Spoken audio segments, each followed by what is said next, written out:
Shalom Bapak Ibu yang diberkati Tuhan, kita jumpa kembali dalam FWF Osaka Firman Workshop Fellowship obrolan santai keluarga Allah. Malam hari ini kita akan belajar firman Tuhan, eksposisi Roma 15, yang akan dibawakan oleh hambanya Pastor Freddy Ongko Saputra dari Kupang. Amin. Amin. Untuk hambanya Pastor Freddy, waktu kami berikan. Silakan Pastor. Ya baik, selamat malam semua, Shalom. Memang ini satu cerita aja atau satu kesaksian daripada Paulus tentang perjalanan kehidupan dia gitu.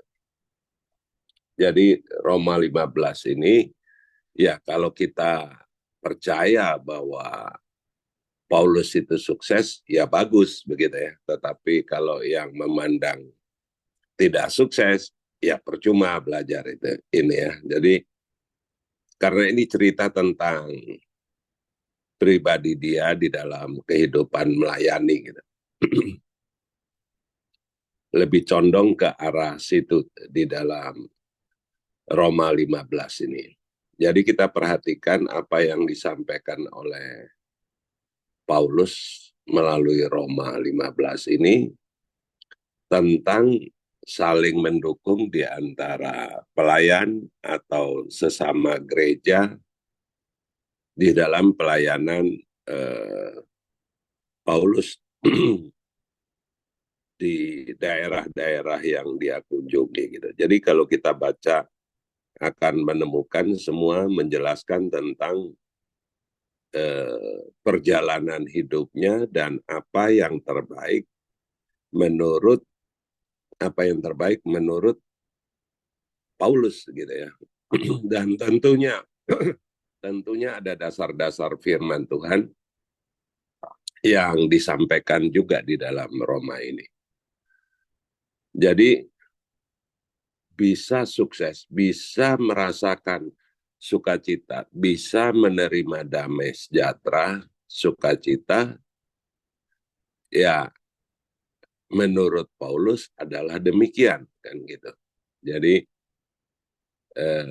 kita bisa memahami juga bisa membaca firman Tuhan yang lain sehingga klop gitu ya. Jadi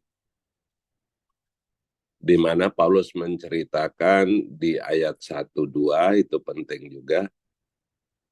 Kita yang kuat wajib menanggung kelemahan orang yang tidak kuat. Dan jangan kita mencari kesenangan kita sendiri. Setiap orang di antara kita harus mencari kesenangan sesama kita demi kebaikannya untuk membangunnya gitu ya. Ini penting sekali gitu dalam kehidupan kita. Kalau umpamanya gereja kita sukses, Paulus ingin menjelaskan, gereja itu akan mendukung kepada gereja yang lemah. Gitu. Sehingga gereja yang lemah itu dalam tanda kutip bisa keuangan, bisa dalam kalau pakai alat musik atau pujian, ya tentunya mungkin pujiannya lemah atau gimana.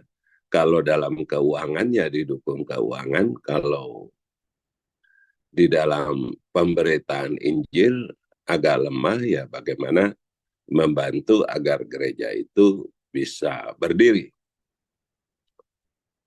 Paulus menyatakan di ayat 1-2 ini, kita tinggal introspeksi diri gitu ya. Apakah bisa gereja kita yang pemasukannya cukup, WL-nya atau song leader-nya hebat, pemain musiknya hebat, pengkhotbah kita hebat, atau mungkin gereja yang sudah besar, sudah ada asernya gitu ya, bisa menerima tamu dengan baik, atau bagaimana? Kalau dia sudah bagus, bisakah dia melihat gereja yang lain yang masih dalam kelemahan? Bisa tidak dia pergi membantu untuk gereja yang lemah itu? Mungkin saudara sudah pikir sendiri ya. Nah, kalau ini apakah bisa disebut kekristenan yang seperti diajarkan oleh Paulus ini? Ini kan jadi problem gitu.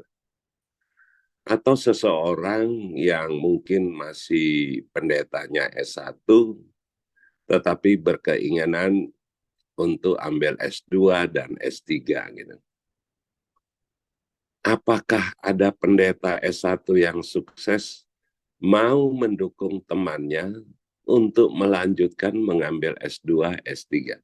Atau dia takut nanti yang satu lebih pintar dan sama sekali nggak dibantu gitu. Ini yang menjadi persoalan kita yang sudah terjadi dan saat ini sedang terjadi. Bisa nggak kita mulai merubah cara berpikir kita yang merasa ketakutan, tersaingi, dan tidak bisa akur gitu ya di dalam kehidupan maupun kehidupan gereja. Saya yakin dan percaya sekarang kalau kita lihat dari gereja satu ke gereja yang lain, tentunya berseteru gitu ya untuk saling menjaga posisi agar mungkin jemaat tidak pindah dan kalau bisa dia tutup kita yang buka terus. Cara berpikir ini sering terjadi di dalam gereja. Jadi apa yang disampaikan dalam ayat 1 dan 2 ini sangat penting. Bisakah kita mau mengikuti Rasul Paulus mengatakan hal ini? Dan tentunya gereja akan merasa kalau tidak dia melakukan seperti yang Paulus ajarkan, dia akan merasa terancam terus gitu. Terancam, takut jemaatnya pindah gitu ya. Kalau pribadi ya takutnya wah nanti dia khotbahnya lebih bagus, saya kalah dan lain sebagainya. Nah, ini yang harus terjadi di dalam kehidupan kekristenan, dalam kehidupan pribadi maupun kehidupan bergereja. Sampai hari ini saya belum lihat ya, ada gereja yang bisa membackup gereja lain gitu ya. Satu sinode aja susah, apalagi lain sinode gitu kan. Nah ini yang kita diingatkan di Roma 15 ini, agar cara berpikir kita yang posisi sebagai gembala ini harus merubah mindset itu, sehingga kita bisa menerima sukacita. Nanti kita baca ayat selanjutnya. Persoalannya di sini aja. Bisa baca selanjutnya, eh, agar kita bisa mendapatkan sukacita itu gitu. Ini yang harus kita semua eh, untuk mau memahami dan merubah mindset kita, cara kita ini mengikuti Kristus di dalam pelayanan, apakah kita sudah mau ikut apa yang disarankan oleh Paulus ini, atau yang sekarang terjadi bertentangan gitu. Jadi yang kuat, gereja yang kuat akan menindas gereja-gereja di sekitar dia yang lemah. Dan kalau bisa, gilas semua jemaatnya pindah ke dia gitu. Nah ini yang membuat tidak bisa lagi kita bersama-sama.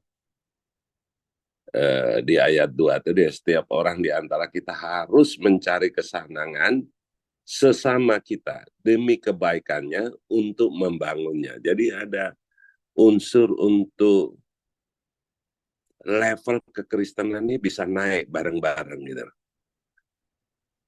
Nah ini kan sulit gitu loh kalau kita lihat.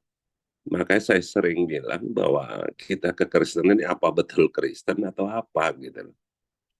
Atau jangan-jangan sudah jadi sekte gitu. Karena pada persaingan di situ. Padahal kita baca malam ini Paulus menginginkan kita yang kuat, membackup yang lemah atau kurang kuat untuk dia menjadi kuat.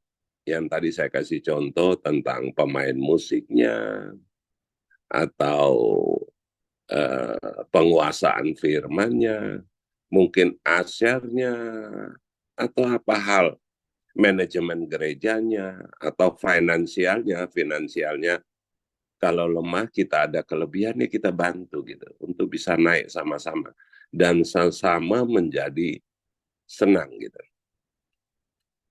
Nah ini hal penting yang bisa nggak kita lakukan gitu, termasuk pribadi kita. Apakah bisa kita bisa menolong karena kita kuat, mungkin kita ada uang lebih, sehingga bisa membantu teman untuk mengejar ilmu, atau mengajak teman untuk bisa jalan sama-sama di dalam pelayanan, sehingga dia mendapat pengalaman yang sama, sehingga bisa memahami lebih dalam tentang Kristus.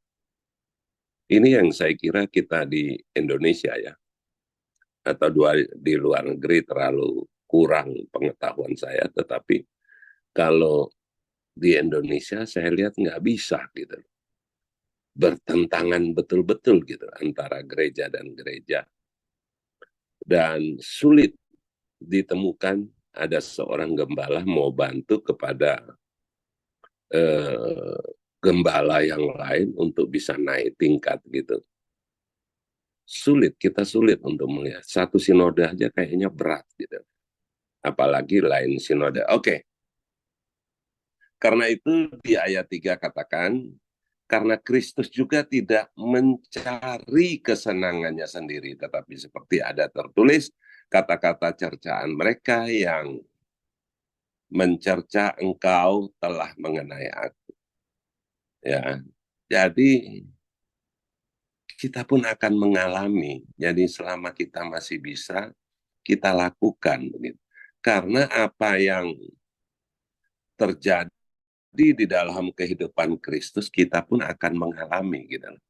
Jadi tidak mungkin tidak ada suatu saat kita bisa mengalami. Gitu. Mungkin penghinaan, gitu, karena Kristus sudah lebih dahulu terjadi penghinaan kepada Kristus, dan tentunya kita bisa saja gitu ya, bisa saja kita mengalami hal seperti itu, mendiskreditkan orang dan lain sebagainya, bisa, karena Kristus, kita mengikuti Kristus, Kristus dulu sudah gitu. Kalau kita sampai alami ya kita harus bisa melewati dengan baik. Tentunya hal ini untuk kita kuat, maka kita juga harus bersama-sama gitu di antara pendeta ya, atau di antara gereja, kita saling dukung sehingga kita bisa naik bersama-sama, sehingga orang lain nanti melihat pun mereka juga bilang wow gitu kan, luar biasa gereja ini, mereka bisa begini begitu ya, sehingga ya, mereka juga kagum dengan Tuhan kita gitu. Tetapi sekarang di dalam satu sinode aja saya dengar dengan telinga sendiri, jangan terima mereka, mereka itu pengkhianat, dengan keras gitu. Saya bilang ini orang gila kali, dia ini agama Kristen atau apa ini? Orang yang dulu bersama-sama kita kemudian ada masalah, kemudian dia pisah dan kini mau gabung lagi, dikatakan pengkhianat. Tidak bisa mereka kembali. Loh, padahal harusnya kita orang mau kembali kita terima dengan tangan terbuka, dan apa kekurangan mereka kita bantu begitu. Ya, saya berani omong sekarang karena saya melakukan. Jadi saya berani omong bisa gitu loh. Kenapa tidak bisa gitu loh. Mungkin kita bilang, lu sudah ada ruangan nggak? Ada orang Jakarta, pendeta Jakarta datang ke Kupang mau pelayani sharing karena kenal dengan kakak saya sharing. Saya bilang, oke, ada tuh ruangan tuh. Bisa 800 orang barangkali. Tempatnya bagus gitu kan. Dia lihat, wah bagus sekali tempatnya ini. Kemudian dia nggak tahu dapat dari mana alat musik, ya saya juga nggak ikut-ikut. Tetapi pada saat dia menyatakan, Pak Freddy harus invest dong. Oh, invest apa Pak? Ya kita harus, jangan di Kupang aja. Di Jakarta kita sewa ruko, kita buka gereja. Pasti untung Pak. Langsung saya usir gitu kan. Ya berarti ini bukan orang Kristen gitu aja kan. Gereja dibuat investasi gitu. Jadi hal ini penting gitu. Kita harus bersama-sama saling mendukung untuk bisa naik gitu loh. Jadi ada teman kita yang mungkin belajarnya nggak naik-naik atau kurang memahami, oke lah kamu belajar Alkitab sekolah lagi gitu ya. Oke, kalau lu kurang duit ya udah dibantu 1 bulan berapa sih gitu ya. Bantu untuk dia bisa menyelesaikan pendidikan dan dia mendapat pemahaman yang lebih baik. Ini sulit dilihat di dalam kekristenan di zaman sekarang. Kalau bisa orang itu lebih rendah dari kita. Jadi sulit untuk melihat sahabatnya untuk naik. Begitupun dalam hal gereja tadi saya sudah sampaikan. Sehingga gereja dengan gereja bersaing terus tetapi dalam saling injak. Bukan bersaing untuk maju bersama. Tetapi satu menyingkirkan yang satu.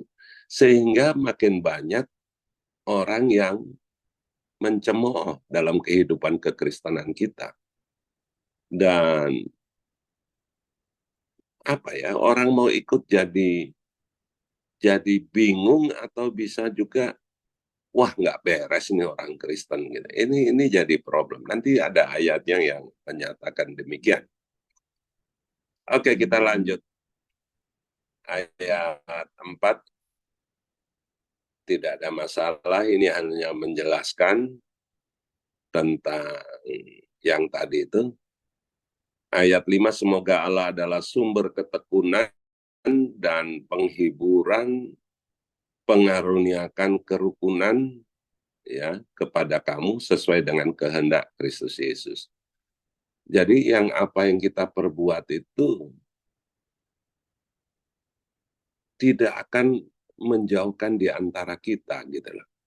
Tetapi akan rukun, yang ditolong maupun yang menolong akan merasa bersatu gitu loh. Tidak ada hal-hal kecil dipersoalkan jadi hal besar karena kerukunan kita, karena kerukunan itu dikatakan firman Tuhan dari Allah gitu. Tetapi kita juga sudah merubah mindset kita sehingga hal-hal itu sudah tidak menjadi problem gitu loh. Saya mau ngomong apa aja sama Robi juga oke, Robi ngomong apa saya juga oke gitu ya. Jadi kita sudah saling saling membantu, menolong untuk supaya pelayanan masing-masing makin hari makin naik gitu. Sehingga kita tuh sudah merasa satu hati ya dan juga sepemikiran sehingga tidak ada lagi niatan hati kita untuk menggencet orang Kristen lain atau gereja lain untuk kita naik, tetapi kita bersama-sama. Oke, ayat 5 sudah. Ayat 6, sehingga dengan satu hati, ini tadi yang saya omong, ayat 6, sehingga dengan satu hati dan satu suara kamu memuliakan Allah dan Bapa Tuhan kita, Yesus Kristus. Nah, kalau ini bisa terjadi dalam hal kita menolong yang lemah dan membantu dia untuk lebih melangkah maju atau naik tingkat, maka itu ada suatu sukacita gitu. Karena mindset kita, kalau melihat orang lain sukses, itu ada sukacita gitu. Jadi, saya menolong seseorang dan orang itu menjadi sukses, itu menjadi kebanggaan saya, bukan iri hati dan dengki, tetapi ada sukacita yang luar biasa. Kalau di dalam satu hal saya bisa menolong mereka dan sukses gitu ya. Saya ngomong ini karena saya sudah melakukan gitu ya, bukan asal ngomong gitu ya. Jadi ada beberapa orang yang saya bantu dan sukses dan luar biasa. Mungkin sudah bisa dikategori orang yang kaya begitu.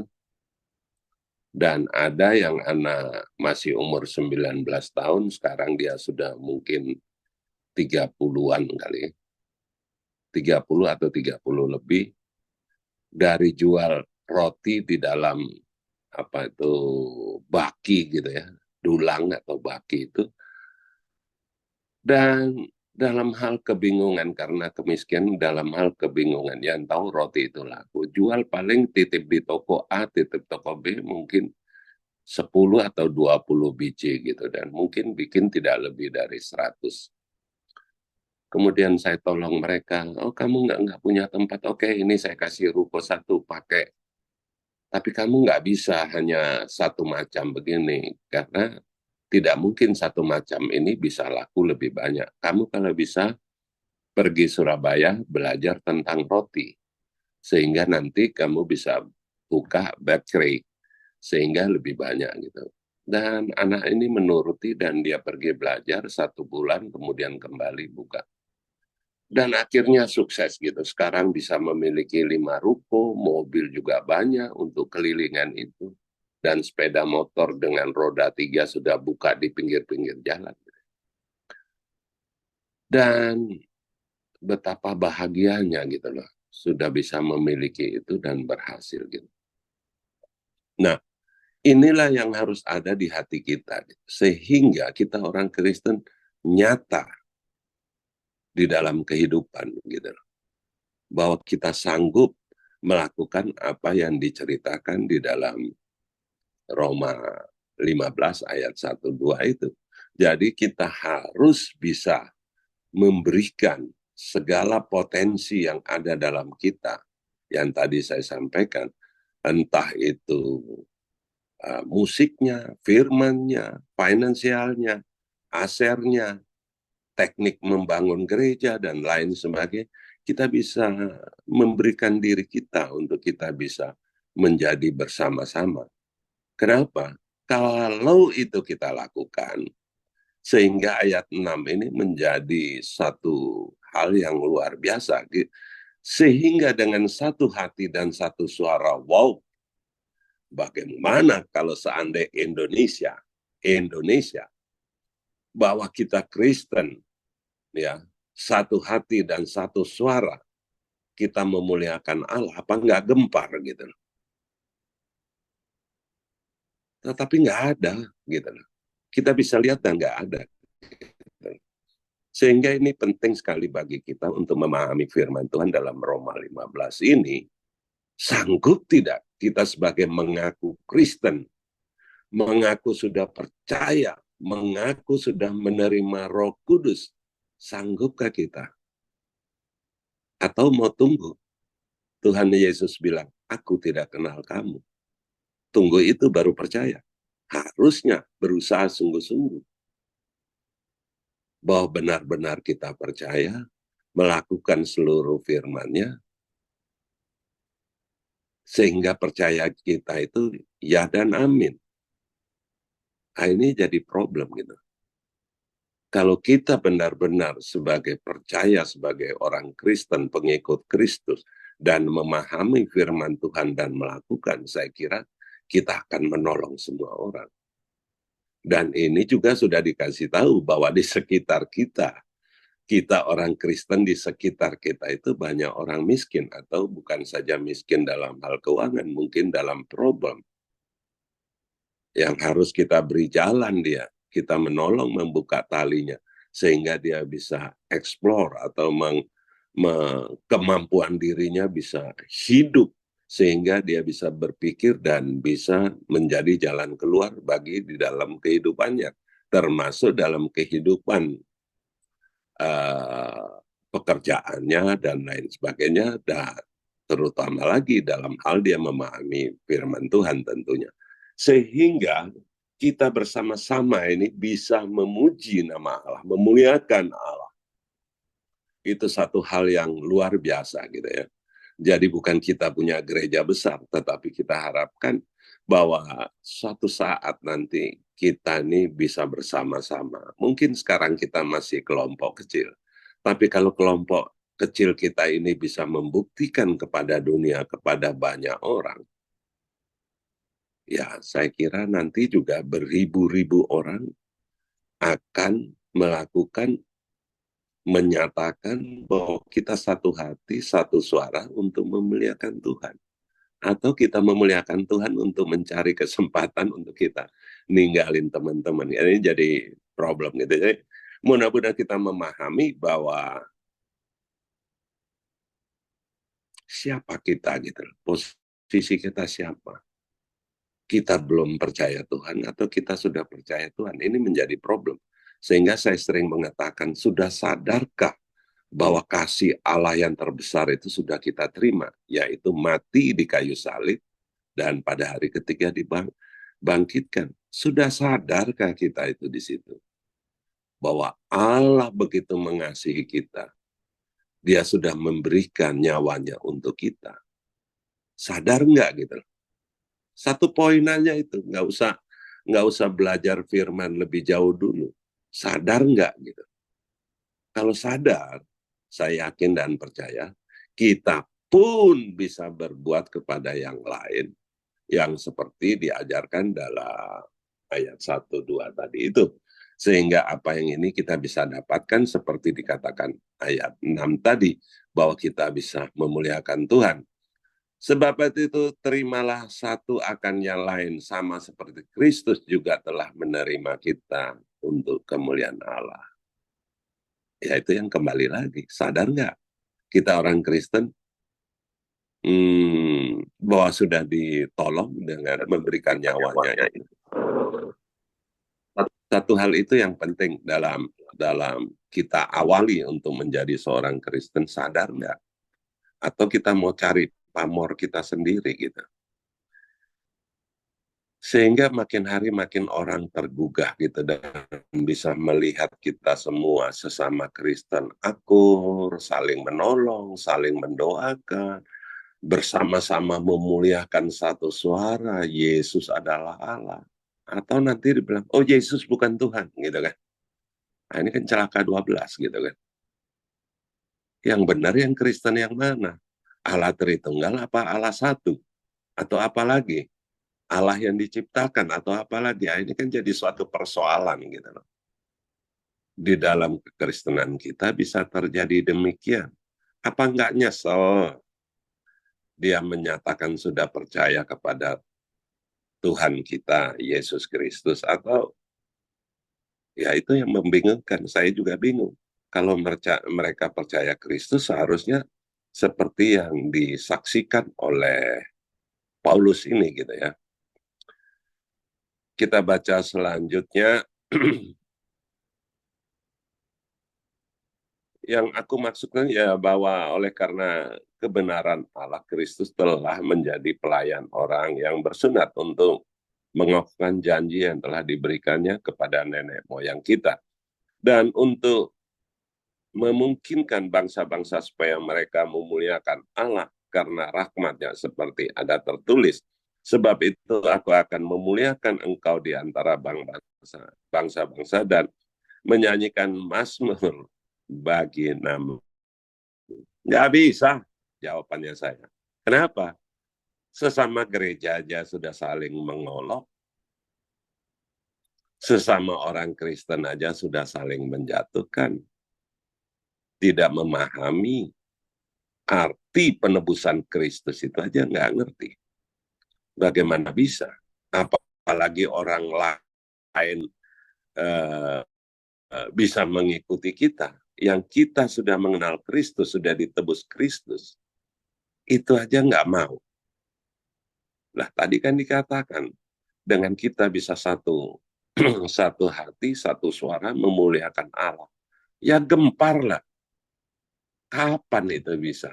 Kalau kita ini nggak awali dengan memaham begitu besar kasih Allah memberikan nyawa anaknya untuk menyelamatkan kita. Itu aja pahami dulu. Pasti kita akan bisa mengatasi hal-hal ini. Oke, kita baru dalam kelompok kecil. 5, 7, atau 10 orang. Tapi kita terus-menerus bisa membuktikan ke saudara-saudara kita yang lain. Maka saya yakin dan percaya bahwa kita juga bisa membawa lebih banyak lagi sehingga ada satu hati, satu suara di dalam memuliakan Allah. Kalau tidak, jangan harap. Nggak ada persaingan-persaingan lagi. Itu cara berpikir orang yang ya sekte-sekte lah kalau istilahnya gitu ya. Tetapi kita harus memahami betul Kristus itu agar kita bisa memberikan diri kita kepada mereka. Jangankan uang kita, jangankan pikiran kita, jangankan keahlian kita, jangankan manajemen kita. Semuanya kita berikan. Kalau saudara belum pernah melakukan, saudara akan beralasan, nggak mungkin. Gitu. Saya melakukan, berapa orang yang sudah bisa menggunakan ruko kosong saya untuk mulai aktif bekerja. Beberapa orang yang mendapatkan, sehingga saya dikenal oleh anak-anak muda sih. Enak jadi ponakannya Pak Freddy, ponakan angkat gitulah kira-kira. Semuanya beres, nggak usah sewa gitu kan. Ya tapi saya lihat kalau orangnya mau, kenapa tidak? Rumah saya juga, saya kalau kontrakan kan dapat uang, nggak perlu kasih ke orang lain. Asal sadar bahwa Tuhan memberikan kesempatan, ada nggak kemauan di situ? Kalau nggak mau ya, mohon maaf, 3-5 tahun ya silakan. Ada orang lain yang mau menempati lagi. Gitu kan. Tidak bisa kita juga sembarangan kasih terus tanpa ada tanda-tanda gitu ya. Harus ada perubahan dalam hidup dia terhadap orang lain lagi. Dan ada pujian kepada Allah. Gitu. Nah, ini penting sekali gitu ya. Ayat 10 dan selanjutnya bersukacitalah hai bangsa-bangsa dengan umatnya ya. Dari kita-kita ya. Jangan suruh orang lain ini, tetapi dari kita. Untuk semua bisa datang kepada Allah dan memuliakan Allah.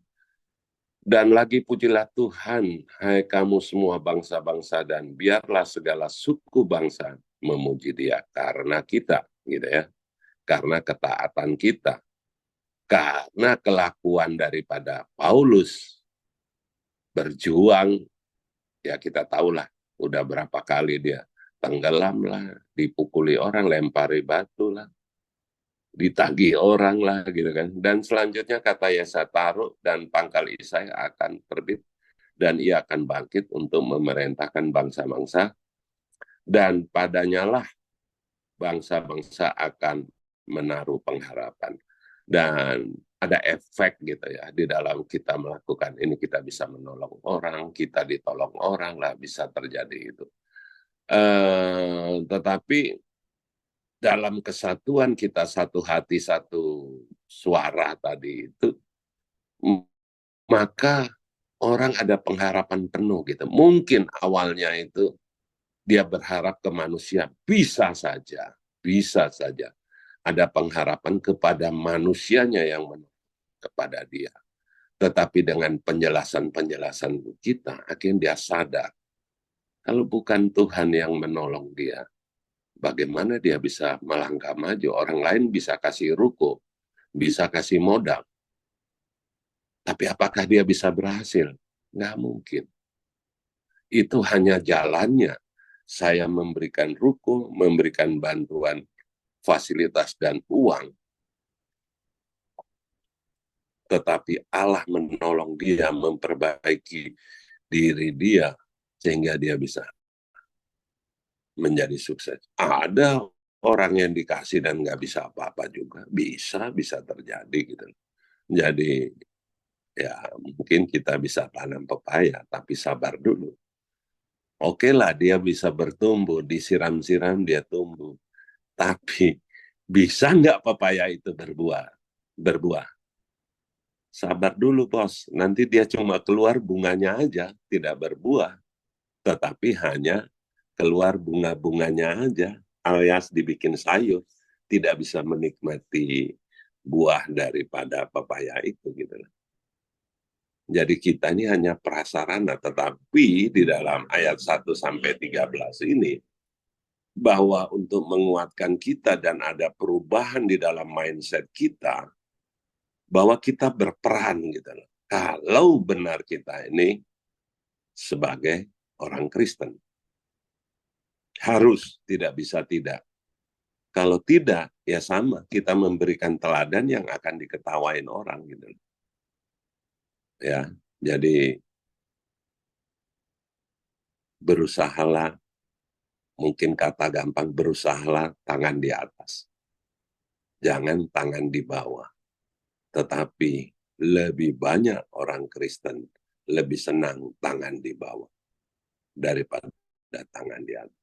Padahal dibilang tangan yang atas itu yang baik. Tetapi banyak orang Kristen yang memilih yang jelek, tangan di bawah. Terima terus, gitu kan. Jadi kita harus berusaha mengambil bagian sebagai anak-anak Allah, harus tahu posisinya di mana sehingga bisa menolong gitu ya. Ayat 13, semoga Allah sumber pengharapan memenuhi kamu dengan segala sukacita, damai sejahtera dalam iman kamu, supaya oleh kekuatan Roh Kudus kamu berlimpah-limpah dalam pengharapan. Dan inilah yang kita harus tularkan gitu. Pengalaman-pengalaman pribadi kita seperti yang dilakukan Paulus menceritakan kembali ini. Untuk kita teladani gitu ya. Jadi saudara-saudara yang belum pernah, ayo maju, pasti mendapatkan hal-hal yang luar biasa di dalam perjalanan hidup kita gitu, dan bisa menjadi teladan yang bisa diikuti oleh adik-adik kita, saudara-saudara kita bisa mengikuti. Dan jangan sampai kecewa karena pengharapan itu yang kita ikatkan diri kita kepada Kristus itu akan menghasilkan damai sejahtera. Dan iman ini akan terus bertumbuh, dan bertumbuh. Dan kita juga tahu bahwa Roh Kudus adalah roh penghibur, roh penolong, juga roh yang menasehati, roh yang mengingatkan. Pastilah kita bisa mengatasi. Oke, selanjutnya. Ini ada hubungannya nanti bersama di sini. Saudara-saudaraku, aku sendiri memang yakin tentang kamu bahwa kamu juga telah penuh dengan kebaikan dan dengan segala pengetahuan dan sanggup untuk saling menasehati di dalam kehidupan sebagai orang Kristen. Saya tekankan ini lagi ya, kata Kristen ini penting. Kenapa? Yang mengaku sih banyak gitu ya. Jadi Kristen ini penting gitu. Jangan sampai keluar konteks. Namun karena kasih karunia yang telah dianugerahkan Allah kepadaku, aku di sana sini dengan agak berani telah menulis kepadamu untuk mengingatkan kamu.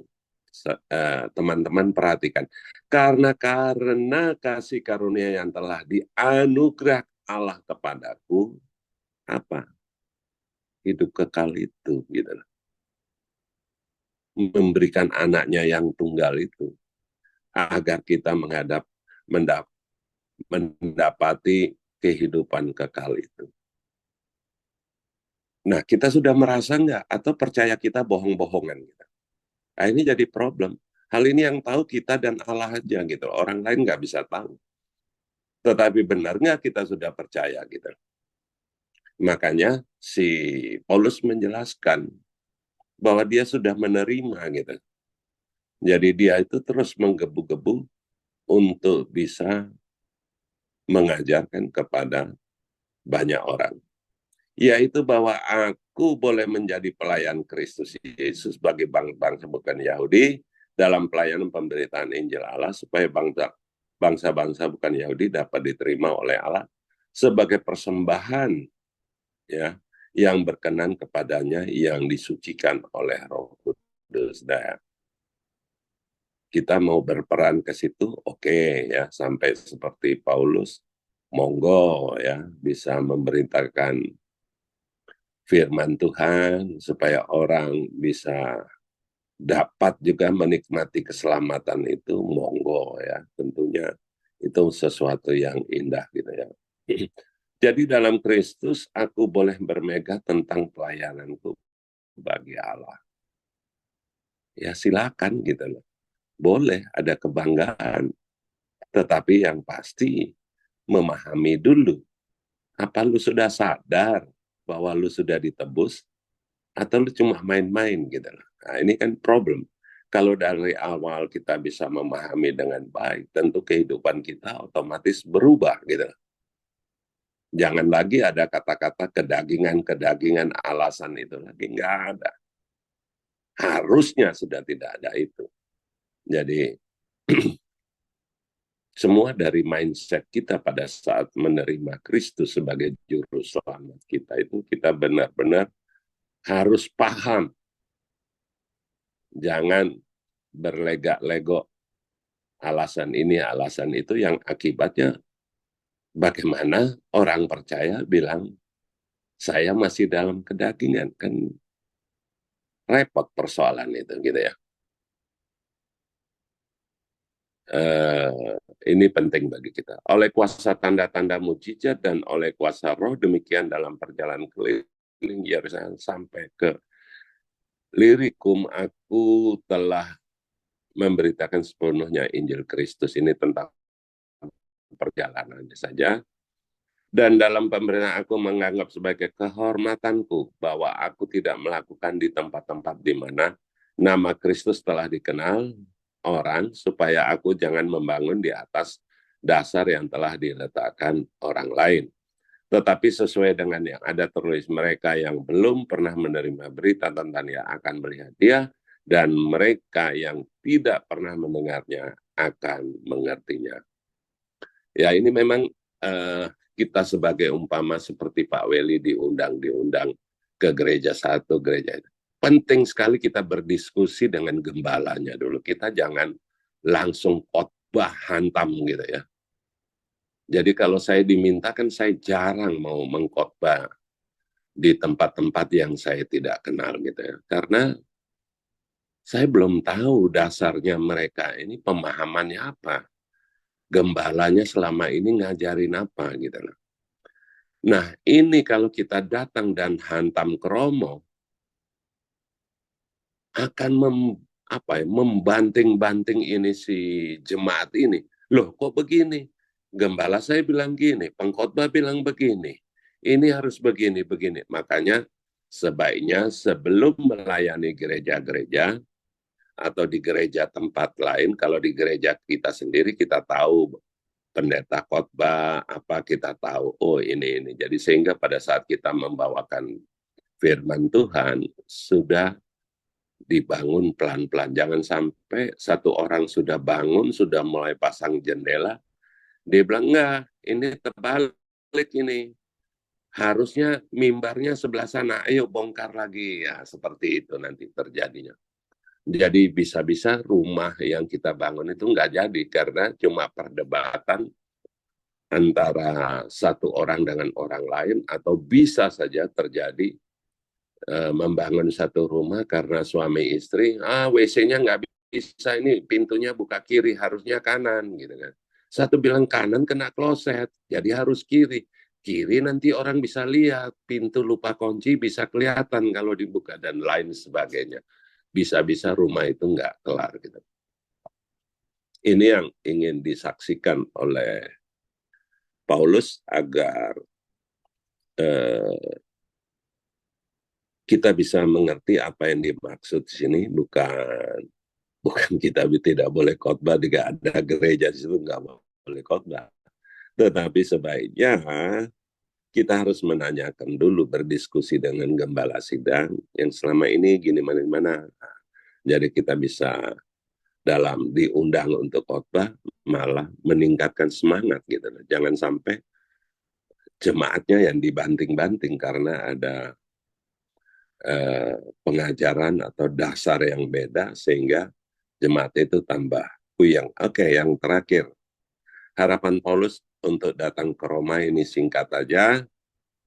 Ini adalah keinginan Paulus untuk mengunjungi Roma. Nanti saudara baca sendiri bagaimana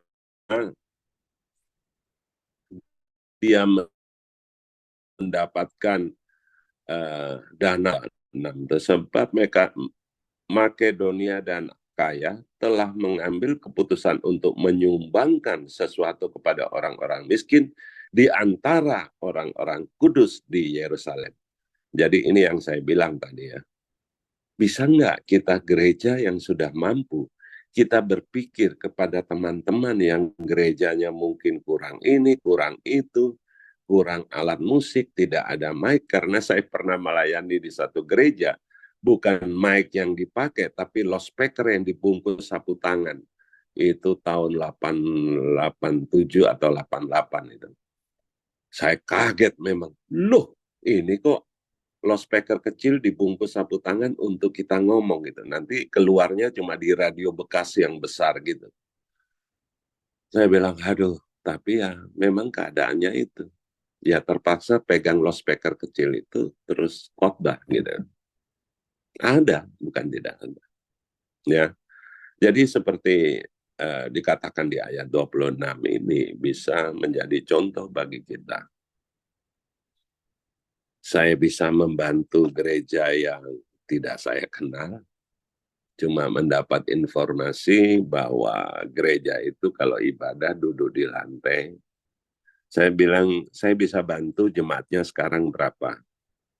65. Kemudian saya kirim kursi citos lipat itu sebanyak 65. Dan saya tidak pernah lihat gereja itu.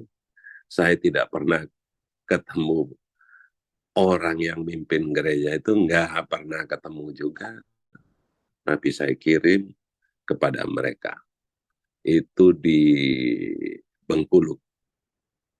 Saya juga membantu di daerah lain yang nggak ada hubungan dengan gereja kita, tentang keramiknya, apa kekurangan mereka, ya kusen-kusen, dan terakhir saya tanya, apa lagi yang kurang untuk supaya bisa ibadah di hari Natal ini? Sound system Pak, dan saya belikan.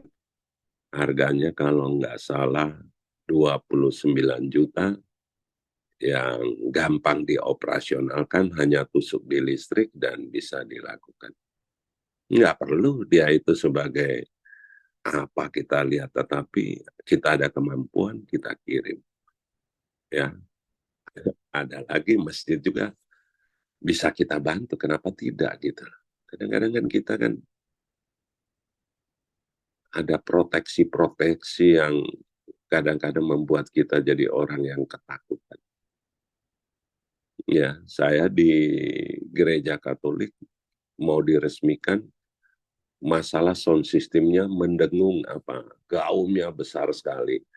Karena saya ada tim dan saya ngerti juga, kita pergi dan pelajari. Oke, saya janji 2 minggu nanti kita pasang.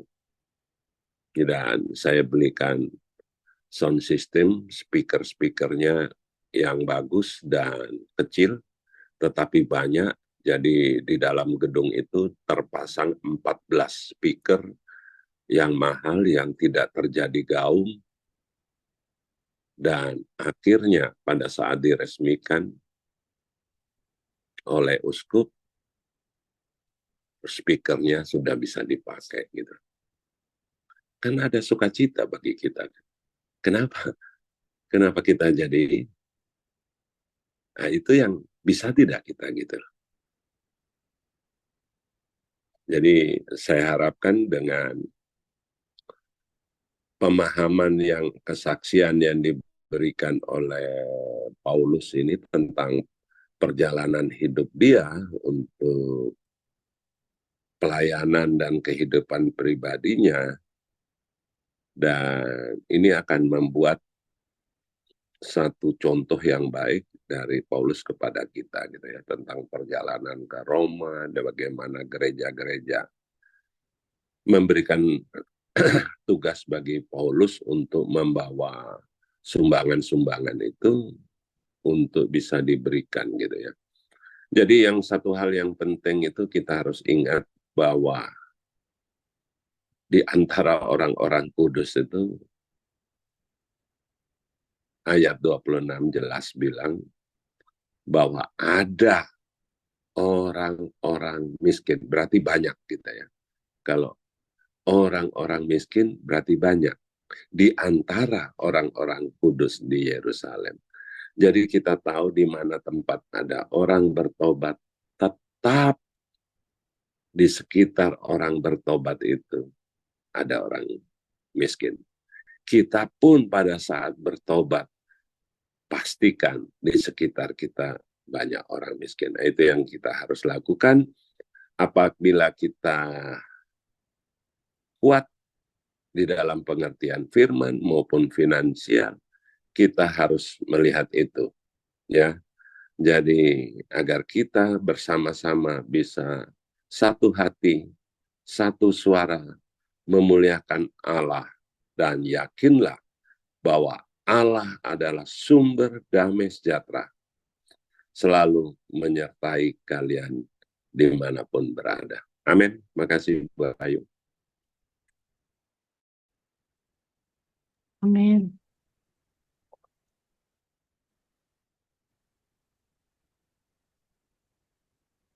Terima kasih Pastor Freddy yang sudah menyampaikan firman Tuhan Yuk, yuk, yuk. malam hari ini.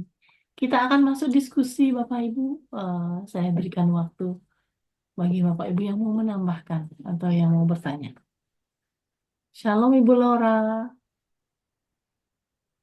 Tuhan berkati. Shalom, Ibu. Shalom, shalom, Laura. Shalom semuanya.